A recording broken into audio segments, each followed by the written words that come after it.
Mesdames, Messieurs, peuple congolais, être citoyen, c'est être informé. Et pourquoi? Parce que l'ignorance est la pire des souffrances.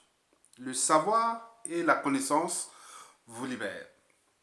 Être citoyen, c'est d'agir en permanence.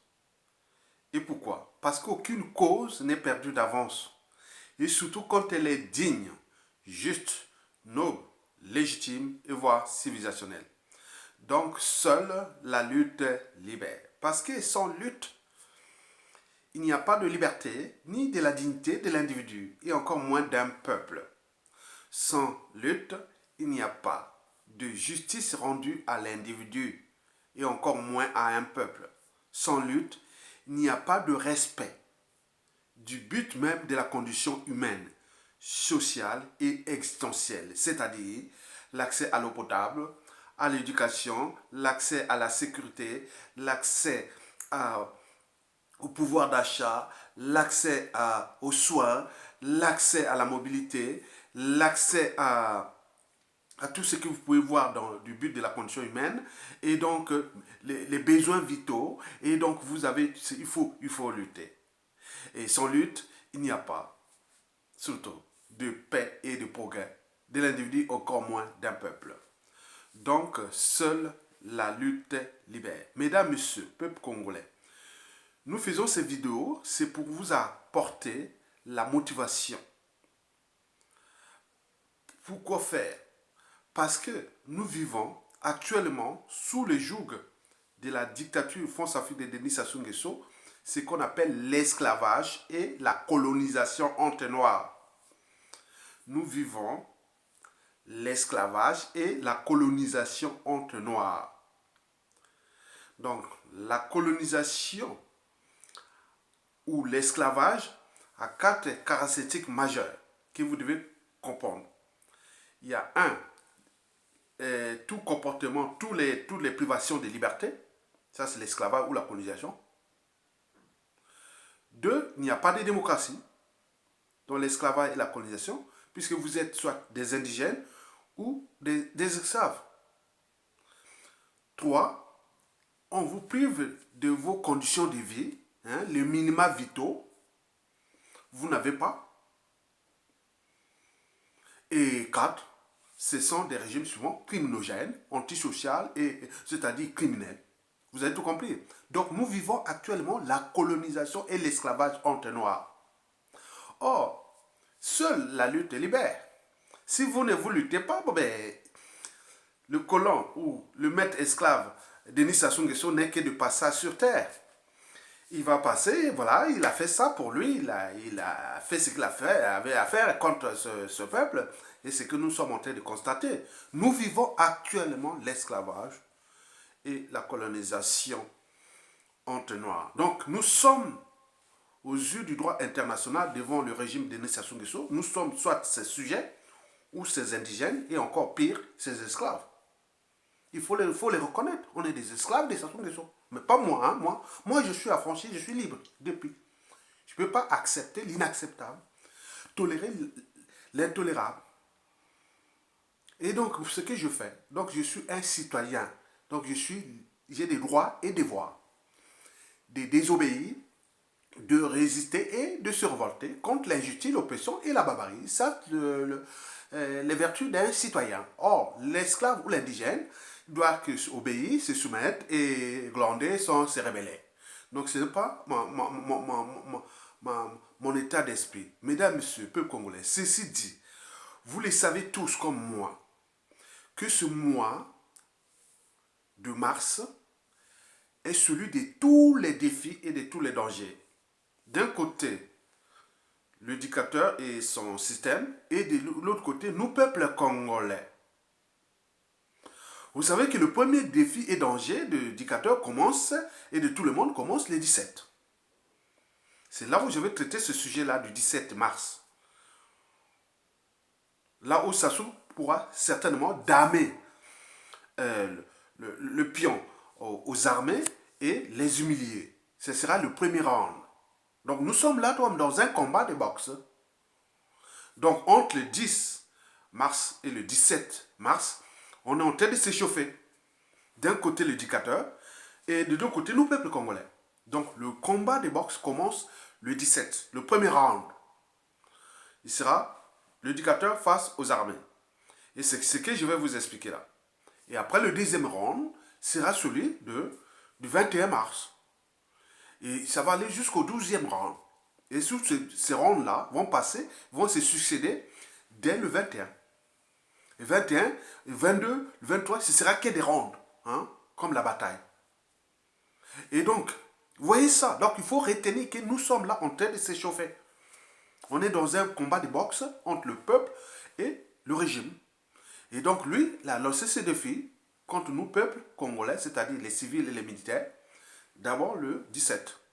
Ce sera le premier round. Donc je vais vous décrypter l'enjeu de ce premier round. Et après, je décrypterai aussi entre le 17 et le 21 celui du deuxième round. Donc il faut 12 rounds pour gagner le combat.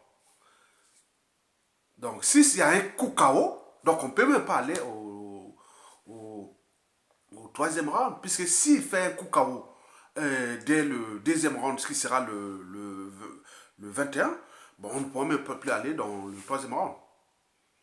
Et si nous aussi on fait le coup KO, c'est bon, c'est tout bénef.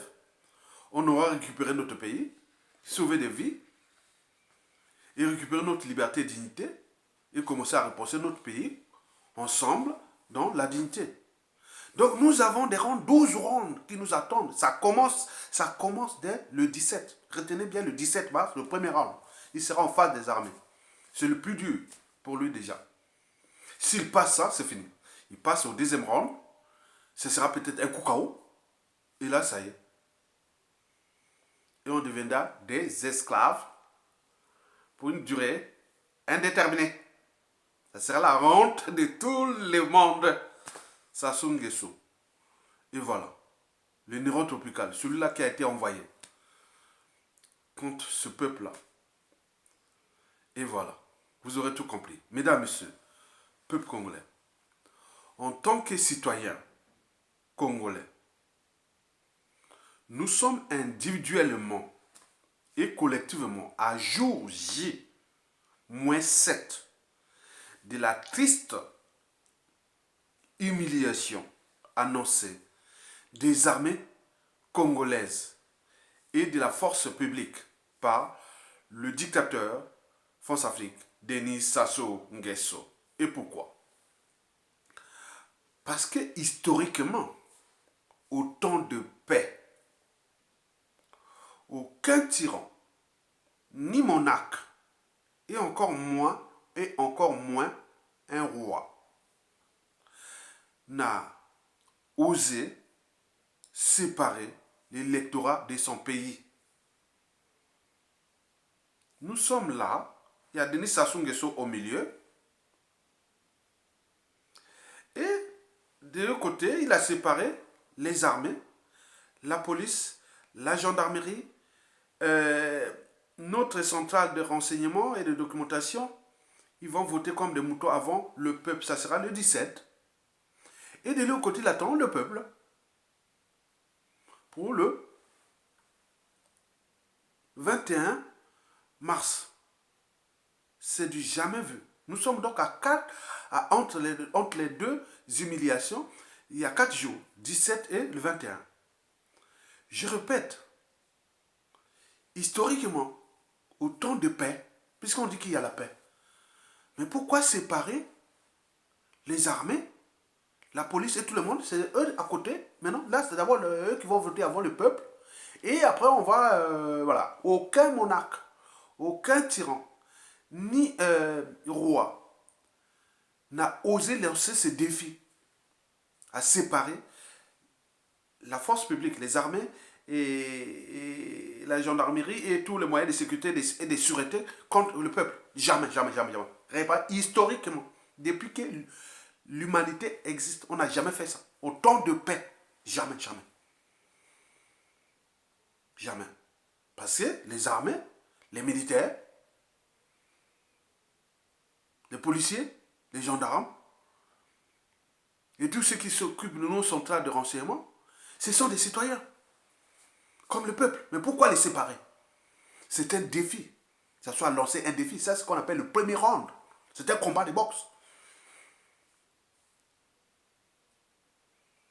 C'est un combat de boxe. C'est pourquoi je vous dis que là, le 10 là, jusqu'au 17, nous sommes en train de s'échauffer. Et tout le monde. Donc là, le premier round commence le 17. Donc, les militaires, les policiers, les gendarmes, et tous ceux qui s'occupent de nos moyens d'intelligence, c'est-à-dire les services secrets, tout, compagnie, tout, ils vont voter le 17. Comme des moutons. Après, ils attendent, tombent. Je ne sais pas combien de temps le vote là, pourquoi. Et après, vous avez tout compris. Mesdames, Messieurs, peuple congolais. Ceci soulève deux questionnements et trois enjeux. De l'humiliation annoncée des armées congolaises par Denis Sassou Nguesso. Je répète, ceci soulève deux questionnements. Il y a trois enjeux là-dedans.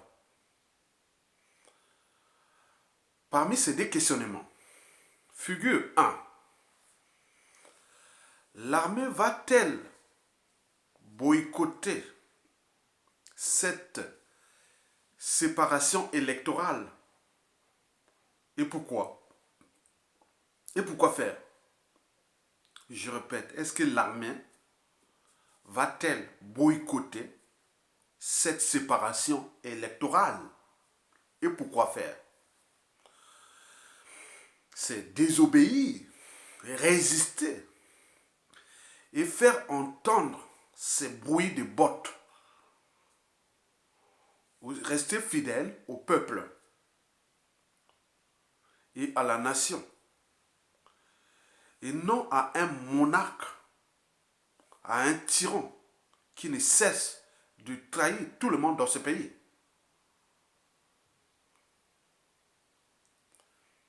Est-ce que l'armée va-t-il boycotter, c'est-à-dire désobéir, résister et faire entendre ces bruits de bottes? C'est tout le questionnement. Le deuxième questionnement figure 2. Le choix d'obéir et de se soumettre à cette séparation électorale. Et pourquoi faire? C'est concevoir Denis Sassou Nguesso comme un intouchable, comme un dieu, comme un conquérant armé au-dessus des armées, et les militaires comme ses sujets conquis, soumis et vassalisés. C'est là que commence l'humiliation de nos forces armées. Oui, l'humiliation sera consommée si et seulement si les militaires obéissent et se soumettent à cette séparation électorale. Et c'est à partir du 17 que commencera la vérité. Si et seulement si, au temps de paix, l'armée va dire oui, nous sommes des moutons, on va aller voter. Oui, comme des moutons, c'est déjà en respectant les fondamentaux des États, en respectant les fondamentaux des institutions, en respectant les fondamentaux des armées et de tout ce qui est de là. Mais là, on sort du cadre. Et là, on va aller comme ça, historiquement. Donc, c'est quelque chose qui sera éternel. Or, ça ce n'est pas éternel, c'est le peuple. Mais là, c'est quelque chose que je ne vais pas vous le dire, au terme de conséquences. Une première fois au monde, un tyran a humilié les armées de son pays, la force publique de son pays et compagnie. Ça va se passer au Congo le 17 mars 2021. C'est la première fois au monde, retenez bien. Le monde entier sera là. Mais moi, si les armées et tout ce monde là vont voter comme les moutons, obéissent, je mettrai un bandeau noir là chaque fois que je ferai les vidéos. Bandeau noir là. Ça, c'est que l'éducateur de Mathieu s'en va et il faudra tout. Repenser une nouvelle armée, mais ce n'est plus. Donc, je ne sais pas, il y a quelque chose qui. Je ne sais pas comment on va se dire encore qu'on a un militaire. Je ne sais pas à partir de 18. Je ne sais pas quel Congolais, qui soit à la retraite, qui soit partout dans le monde ou au pays, qui vont se dire qu'il est militaire. Là, il vient d'humilier les militaires. Le peuple, il n'y a pas de problème. Le peuple, le 21, il ne sera pas là. Mais c'est même le peuple qui va prendre ses responsabilités. Mais si l'armée coopère, obéit à l'ordre injuste, à un régime illégal et illégitime, à un ordre anti-institutionnel et compagnie, non, c'est pas possible. Mesdames et messieurs, peuple congolais, aux conséquences de ce qui précède, quels sont les trois enjeux politiques, militaires et citoyens au regard de cette humiliation annoncée? Je vous informe qu'il y a posé deux questionnements. Est-ce que l'armée va-t-elle se soumettre, obéir et se faire humilier par un tyran et autres, ou désobéir, résister et se révolter, faire entendre ces bruits de brottes? Ça, c'est tout le questionnement. Maintenant, passons maintenant aux enjeux. J'en ai cité trois. L'enjeu est d'abord politique, puis militaire et citoyen enfin. D'abord, l'enjeu politique. En effet, si le 17 mars 2021, tout se passe bien comme prévu par Sassou Nguesso, c'est-à-dire les armées vont aller voter sans désobéissance militaire, ni résistance militaire, et encore moins sans brouiller des bottes, alors là, la tricherie électorale sera possible. Par conséquent, toute contestation du hold-up électoral ou du coup chaos du 21 mars sera sévèrement puni par ce qu'il a toujours su le faire, comme en zone France-Afrique. La violence, la terreur, l'injustice, l'oppression, la barbarie, le terrorisme d'État et la liquidation des populations. N'oublions pas qu'il va faire après l'appel au dialogue pour amener tous les gens qui vont se soumettre, et puis au gouvernement d'union nationale pour amener tous les manjots, les opportunistes et autres, les lâches, les peureux et autres qui vont dire ouais, on va faire maintenant, parce que pour résoudre ce problème, il faut aller au gouvernement d'union nationale. Il est là, il passe à sa 37e année de sa dictature. Et donc ce pays-là, il n'y aura plus d'avenir. Ça, c'est sûr et certain, parce que tant que Sassou Nguesso et les Nguesso et autres resteront là, le pays-là n'aura plus pas grand-chose. Nous aurons encore d'ici peu une poudrière. Et donc, l'enjeu politique est là. Parce que si elles se soumettent, eh bien oui, l'humiliation déjà consommée, le peuple ne pourra plus dire moi, puisque l'armée, voilà. Donc, maintenant, il reste que la force du peuple. Donc, le peuple a abandonné. Si bien que, si ça se passe, certains disent que, si ça se passe, si le peuple peut se libérer, au sein de l'armée, il y a des compatriotes, il y a des gens bien, donc il faudra dissoudre cette armée. Il faudra la dissoudre. Être protégé par une force étrangère et au moment de réformer une armée, parce que c'est pas possible. Déjà, on va diviser les 17. Les 17, ça y est, ça. Oh là là, quelle honte, quelle honte. Tu as un frère militaire, cousin ou autre militaire. Oh là là. Quelle honte. On va voir les 17. C'est pas vrai. Eh bien oui, mesdames, messieurs. À l'inverse, si les militaires faisaient le choix de désobéir, de résister et même de faire entendre les bruits des bottes aux tyrans, alors l'honneur et le respect de l'institution militaire du Congo éternel sera alors préservé. Le peuple sera alors fier de repenser cette armée avec ses vaillants dignes fils militaires qui auront pris leurs responsabilités. Deux, Denis Sassou Nguesso ne pourra plus concevoir tout le monde ou se concevoir comme un conquérant armé et que nous sommes les indigènes, les esclaves de lui, que ce soit civil, politique et militaire. Alors là, la peur aura changé de camp dès le premier coup KO, c'est-à-dire dès le 17 mars 2021. Le premier coup KO dès le 17 mars 2021. c'est-à-dire l'armée, aurait dit non, non, non. Sassou, tu n'es que de passage, tu es venu trouver ce pays. Le pays-là existera après toi. Donc on ne peut pas salir l'image d'une institution où on porte pour nos familles, pour nous-mêmes, pour notre carrière, pour tout ça, pour un individu qui n'est que de passage. Et que le monde entier, toutes les armées du monde, tous les officiers militaires, tous les militaires du monde vont observer ça pour la première fois au monde. Je vous dis qu'on va voir ça le 17. On va voir si l'armée congolaise va être là. Quand même, voir ça, ce sera... Oui, sonne. Ne faites pas ça, ne faites pas ça. Il faut... Si Sassou Nguesso est plus fort que les armées congolaises, faites quelque chose pour montrer aussi que moi-même, tout des barreaux d'honneur, mais pas laisser comme ça, comme des moutons. Non, non, non. Tout le monde, tous les états-majors des armées du monde sont tournés le 17 vers le Congo. Donc vous allez voir ça, mesdames, messieurs, peuple congolais. Bon, donc, si l'armée prend ses responsabilités, alors la paix aura changé de camp. Et partout les armées dans le monde, il dira oui, non, on ne peut pas attaquer, un tyran ne peut pas attaquer les armées de son peuple comme ça, abusivement.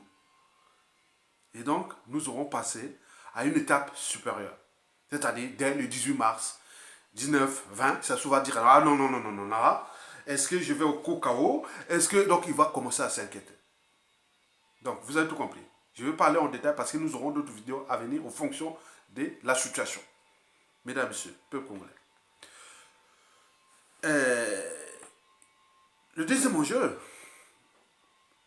est militaire, bien entendu. En effet, parmi les fondamentaux des armées, c'est 1. Protéger les territoires. 2. Les institutions. 3. Le peuple. Et 4.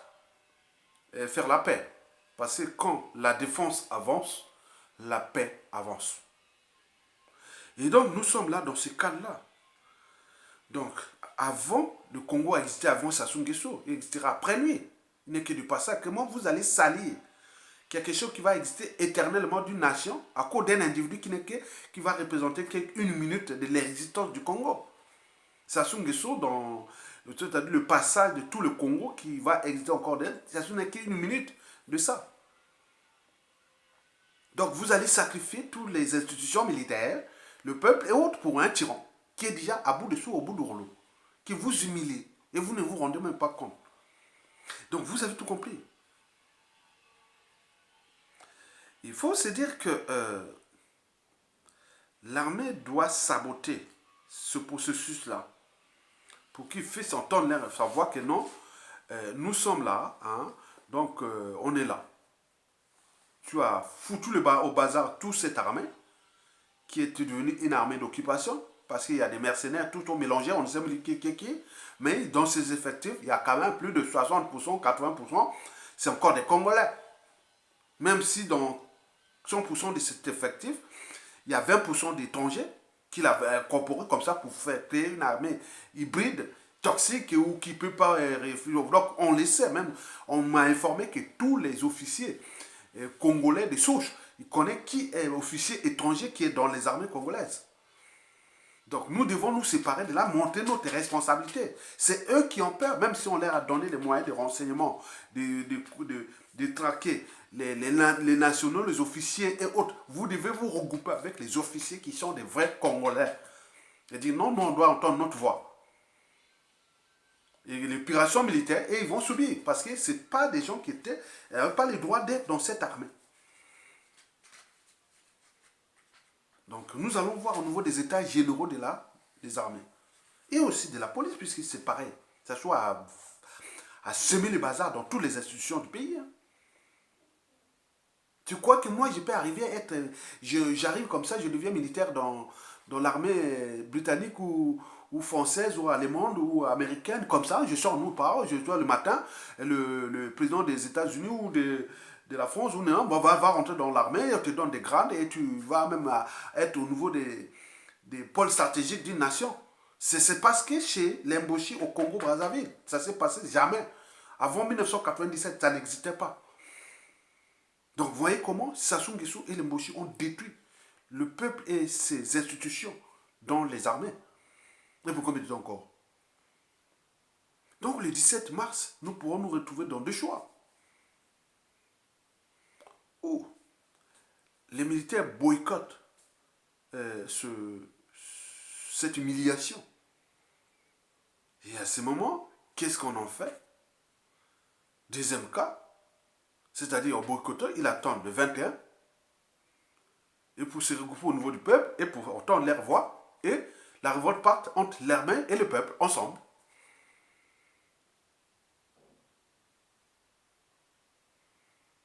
C'est l'armée ensemble. C'est la thèse soutenue même par le général Mbao que nous avions discuté ensemble il y a 3 jours. Le général Mbao a bien soutenu qu'il faut l'insurrection populaire et les armées ensemble pour que nous puissions rentrer dans une transition ensemble. Là, le principe de 92 jusqu'à nos jours, on sera fait ensemble, on fait les tours ensemble, entre patriotes. Comme ça s'est passé en Afrique du Sud après l'apartheid. Là, il n'y a plus de problème nord, sud, est, ouest. Non, ensemble, on se retrouve. On met la constitution de 1992. On met un règlement intérieur, une charte pour faire ensemble les patriotes. Voilà. Ça, sur le plan, moi, je vous informe que le général Mbao était vraiment d'accord sur ce plan. Il a dit, Aya, bon, ben, tu es vraiment l'aide des patriotes, mais s'il y a quelque chose, il faut que l'armée soutienne le peuple et ils vont ensemble pour être dans la rue. Mais en attendant, le but est d'abord d'éviter, moi, ce que j'avais oublié déjà de vous penser ça. Il faut que les généraux Mbao précisez-le. Comme d'autres officiers que je suis ici, qui sont dans la résistance ou en exil. Donc, je voulais penser d'abord à cette humiliation. Il faut que vous vous en tenez compte de cette humiliation. Il ne faut pas que l'armée soit humiliée dès le 17. Mesdames, Messieurs, peuple congolais, enfin, le troisième et dernier enjeu, il est citoyen. Et pourquoi? Historiquement, oui. La citoyenneté, ce fut un combat. Le combat, c'était un combat.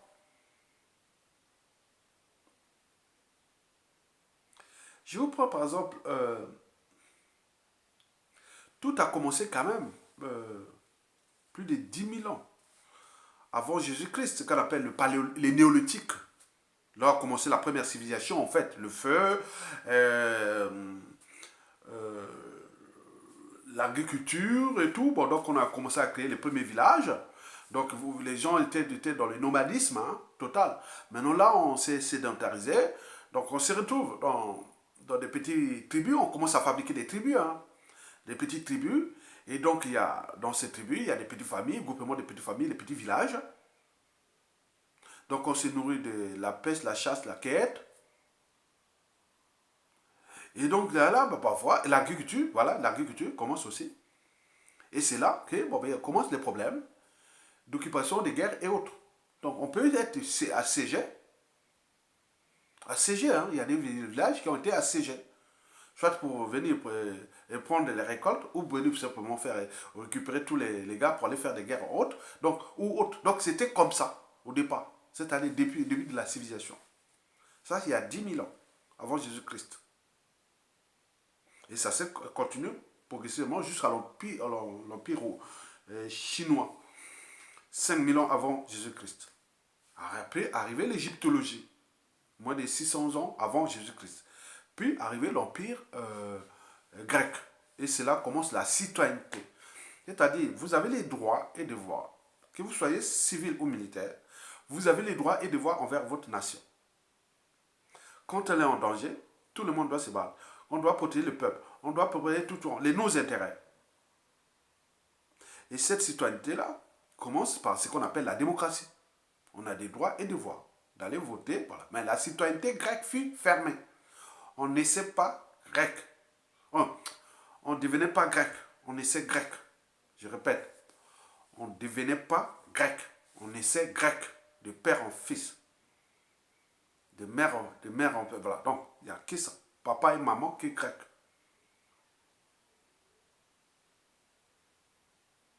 Cela ne va pas dire que il était qui ne voulait pas les étrangers. Moi, je suis 100% de papa et maman d'une tribu qui s'appelle les Makwa, les Akwa. 100%. 100%. Papa et maman Akwa. Donc, ça ne veut pas dire que je suis fermé. Non, c'est pas possible. Donc, mais au niveau de ses droits et devoirs, c'est tout comme ça. La citoyenneté, nous sommes à 300 ans avant Jésus-Christ. C'est là où commence la démocratie, la citoyenneté grecque. Après Jésus-Christ, entre le 1er siècle et le 5e siècle après Jésus-Christ, c'est là où arrive l'Empire romain. Et la citoyenneté devient ouverte. Droit de sang, droit de sol, droit de ceci, pourvu que vous protégez, vous respectez les droits et devoirs de cette citoyenneté. Et ce qui est aujourd'hui, quand vous prenez la nationalité d'une nation, ce n'est pas seulement le sort d'avoir des papiers. Non, ça ne veut rien dire. Vous avez des droits et devoirs. Les Africains qui sont devenus américains ou canadiens, ou français, ou britanniques, ou néerlandais, ou italiens, ou portugais, ou tous les pays occidentaux là, vous avez des droits et devoirs envers ces nations-là. Donc il faut retenir ça, c'est le droit. Donc le droit de sol, le droit de sang, le droit de ceci. Mais ce combat-là est contesté depuis, parce que c'est pas acquis. C'est un combat permanent. Il y a eu des moments où on a remis en cause ces citoyennetés. Le cas de la France aujourd'hui, c'est ça. Quand il y a des mouvements d'extrême droite, autres, on veut remettre en cause le droit droit de sol, au droit de peine et tout, on le fait. Vous voyez déjà. Donc ça, c'est le combat. Donc dès le 5e siècle, nous sommes passés à l'Antiquité, jusqu'au 9e siècle, puis le Moyen-Âge, 9e siècle au 14e siècle à peu près, et la Renaissance, jusqu'au 17e siècle, puis le siècle des Lumières. Au 18e siècle, le siècle de toutes les révolutions. Parce que les gens étaient maintenant, voilà, le savoir et la connaissance, l'esprit critique et autres, il y a eu toutes les révolutions. Et dans la Révolution française. Et puis tout ce processus, 19e siècle, 20e siècle, et aujourd'hui le 21e siècle, nous sommes au début du 21e siècle. Et je vous informe et je vous le répète, que la fin du 21e siècle sera africain et tout le 22e siècle sera africain. Nous serons comme on voit, c'est qu'on voit l'Asie du Sud-Est. Les Africains vont être de plus en plus éclairés, éveillés, conscients de leur situation, de ce qu'ils ont vécu comme esclavage et colonisation honte noire, qui ont été à l'apogée. Vous voyez que ça bouillonne dans toute l'Afrique francophone. C'est en partie lié à ces problèmes de citoyenneté. Donc un citoyen a les droits et devoirs de se battre contre l'injustice, l'oppression et la barbarie. La citoyenneté n'est pas par appartenance, que je dois me battre que pour ma tribu ou un homme. Non, non. Quand les intérêts de votre pays sont en jeu, il n'y a plus de nord, sud, est, ouest. Vous êtes d'abord un citoyen de votre nation. Et il y a aussi qu'on appelle la citoyen du monde. Donc ça devient dans l'universalisme des droits et devoirs d'humanité. Et même d'ingérence citoyenne. On peut s'ingérer du point de vue citoyen. Hein, donc vous pouvez aller vous combattre. Aujourd'hui, vous pouvez aller vous battre comme nous avons fait, par exemple moi. Bon, les gens oublient que pendant les printemps arabes de 2011, parmi les Congolais les plus actifs sur les médias et réseaux sociaux qui ont donné des utopies, des rêves, de tout ça, la révolution des Tipatos, c'était moi. Hein. Passons par tout ce qui est Burkina Faso, hein. On le connaît. Donc nous sommes là dans ce cadre-là. Maintenant là, aujourd'hui, je me suis positionné d'abord sur mon pays. Parce que les autres pays, ça va et ça revient. Donc moi, d'abord, mettre le pied que l'éducateur Denis Sassou Nguesso tombe. C'est ça. Il tombe, on récupère notre liberté et dignité et autres. Mesdames, messieurs, peuple congolais. Donc, en termes de citoyens, déjà au point de vue constitutionnel, la séparation de l'armée et autres est illégale. L'électorat, ce n'est pas écrit dans la constitution de Denis Sassou Nguesso, sa 7e constitution qu'il a fait passer en force le 6 novembre 2015, après le refus à 95% par le peuple. Ce fut le 25 octobre 2015. 25 octobre 2015, le peuple dit non, 95%. Et 6 novembre, Sassou Nguesso promulgue cette constitution qui, François Hollande, le président de la France, a dit moi, tu peux faire ça. Hein. On est en zone France-Afrique, on s'en fout. Et donc, vous avez tout compris, et les conséquences sont d'actualité. Et donc, dans cette constitution, on n'a pas vu que, quand au moment du vote, on doit séparer les armées, la force publique et toute compagnie du peuple. Donc, c'est déjà illégal. Si vous allez là-bas, vous restez. C'est-à-dire, Sassou Nguesso dénie déjà sa propre constitution, ses propres institutions. Comment vous allez aller à une élection ou faire quelque chose avec quelqu'un qui dénie déjà ses propres institutions. Regardez la 6e constitution là, et la 7e ou 8e constitution de Sassou, la celle actuelle là, qui est la plus antisociale et criminogène existante au monde. Allez voir dans les articles 1 jusqu'au 140 combien. Vous verrez jamais là où on est cliqué, le peuple, au moment du vote, on sépare le peuple et les armées, la force publique. Jamais. Donc c'est illégal et illégitime. Donc tout ce qui entreprend là est illégal. D'où l'intérêt de mettre tout le monde au même pied que, bon ben écoutez, même les accompagnateurs, tous les pourriers vendus, les armées. Nous sommes ensemble contre un tyran qui a entraîné tout détruit, notre existence, l'avenir des enfants, petits-enfants, arrière-petits-enfants. Donc par conséquent, quand la nation et le peuple sont en danger, individuellement et collectivement, au niveau civil, politique et militaire, nous devons prendre notre responsabilité. Hein? Eh bien oui, il faut prendre notre responsabilité parce que ce qu'il fait là est anticonstitutionnel par rapport à sa propre constitution. Même avec la constitution de 1992, c'est anticonstitutionnel. Même toutes les constitutions du Congo, depuis l'indépendance jusqu'à nos jours, c'est anticonstitutionnel ce qu'il fait là. On ne peut pas séparer la force publique de ça. Donc si vous obtempérez aux injonctions du tyran tenant à faire respecter sa crise civilisationnelle, donc c'est vous qui vous humiliez vous-même. Donc par conséquent, vous allez individuellement et collectivement au niveau des armées et autres, et des rangs commandements, des encadrements et de tout ce monde qui vont obtempérer à ça, vous allez assumer votre responsabilité historique, administrative et de ce qui va arriver. Donc au final, notre but est de montrer à Sassou Nguesso que d'abord c'est anticonstitutionnel parce que j'ai regardé toute la constitution. Je ne suis pas juriste et juriste ne voit pas. J'ai regardé, est-ce qu'il y a quelque part, on dit non, les militaires doivent voter avant le peuple et autres. Rien du tout. Donc ce sont des caprices d'un tyran. Parce que c'est qu'il a damé les pions à ce peuple, il a fait tout. Donc nous devons dire non, ce n'est pas possible. Au niveau civil que militaire. Donc civil, donc ça commence le 21. Avant le deuxième coup KO. Le premier coup KO commence le 17. Donc les militaires doivent dire non, non, c'est pas possible. Donc c'est pas possible, c'est pas possible, c'est pas possible. C'est pas possible. C'est pas possible déjà, c'est anticonstitutionnel. En plus, on nous humilie les institutions militaires. En plus, la damé déjà le pion à un général qui a été là, qui a damé le pion, mais attends, il n'y a plus d'institutions. Donc tout ce qu'on fait pour qu'on fait des élections, il n'y a plus d'État. Il n'y a plus d'État. Si le 17, les militaires votent, il n'y a plus d'État. Puisque dans la Constitution, il n'y a pas cette règle. Donc nous, l'enjeu est d'aller ensemble et se mettre dans la rue avec les militaires, avec tout le monde, pour qu'on les dégage, on rentre dans une transition. Et dans cette transition, nous avons les quatre institutions. Donc, le président de la République de transition, le premier ministre de transition, le gouvernement de transition, le haut conseil de transition, et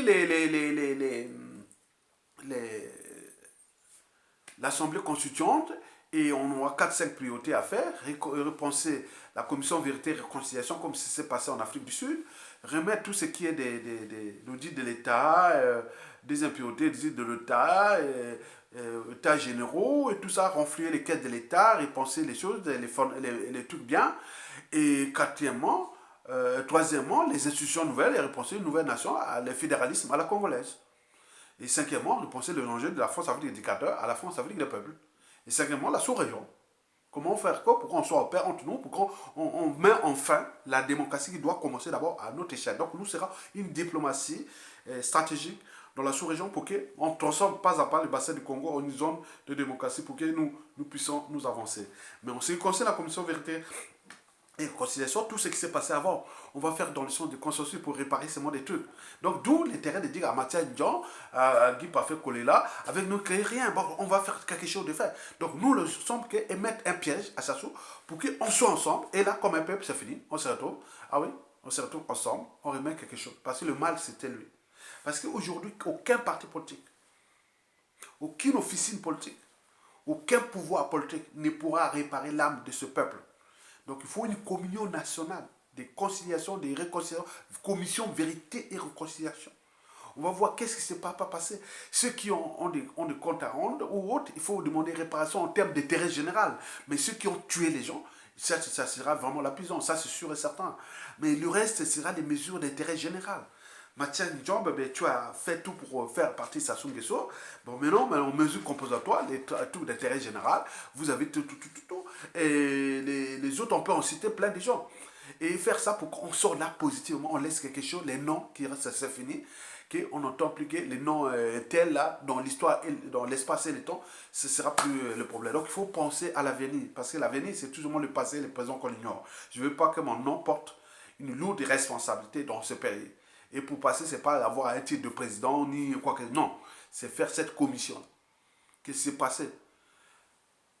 Toutes les opérations Mébara là, il faudra les repenser. Au niveau des réparations, au niveau de plein de trucs, de ce qui peut apaiser l'âme des Congolais. Les disparus du beach. Non, on ne peut pas là. La guerre du pôle, les terroristes d'État dans le pôle en 2016. C'est pas possible ça. C'est qui c'est pas au Congo, non. Que passer les Kalakala, on peut tout. Non, mais c'est pas possible. C'est qu'on a fait à Mokoko là. Et à un moment donné, on les fout en prison, on fait. Non, il faut réparer ça ensemble. Donc, on a trop des gens qui ont vraiment l'esprit. Quand on renflue les caisses de l'État, on répare par le bien matériel ou des indemnisations ou par la volonté pleine de choses. Vous verrez que les Congolais vont avancer parce que les Congolais, là où il y a l'intérêt du peuple, les Congolais seront toujours présents. Ils sont du nord au sud, de l'est à l'ouest. Donc par conséquent, vous allez à une élection qu'on va déjà, il est déjà illégal puisqu'on a séparé. C'est vraiment, donc il faut, c'est un piège qu'on doit mettre pour éviter ce deuxième coup KO. Peut-être que les militaires, s'ils prennent la responsabilité, éviter déjà le premier coup KO, le 17, ce sera déjà bien. Parce que historiquement, ce sont tous les armées qui ont protégé les nations, les peuples et tout compagnie. Mais si cette armée passe, que le 17, que Sassou fait ça, c'est fini. Donc nous serons, peut-être que, bon, ben, vous savez les yeux, mais surtout ne pas voter. Il ne faut pas voter. Il ne faut pas voter parce que déjà le piège est là. S'ils votent, c'est déjà humiliation des armées. Même s'ils vont réagir 1 ou 2 jours après. Non, il ne faut pas. Il ne faut pas que les militaires vont là-bas. S'il vous plaît. S'il vous plaît. C'est pas vrai. Non. Il ne faut pas. C'est la honte. C'est la honte. Et aussi l'humiliation. Ah non. Et éternel. Et les historiens et plein de gens vont écrire ça partout dans le monde. Que Sassou Nguesso va humilier les armées congolaises. Mais qui était à la place de ces armées? Historiquement, on va faire les trucs. C'est fini. Les noms là sont souillés éternellement. Non, c'est pas possible. Faites tout pour qu'il n'y ait pas les votes de militaires le 17. En plus, à la veille de l'assassinat du commandant Marine le 18 mars, là où celui le père quelque part de ses armées. Ah non, c'est pas possible. Faut pas. Mesdames, messieurs, peuple congolais, je vous remercie et portez bien, portez le message, mais ne dormez pas. Nous sommes là en veille tous les jours pour que le gars là dégage et nous soyons libres et dignes chez nous, sans le tyran. Merci.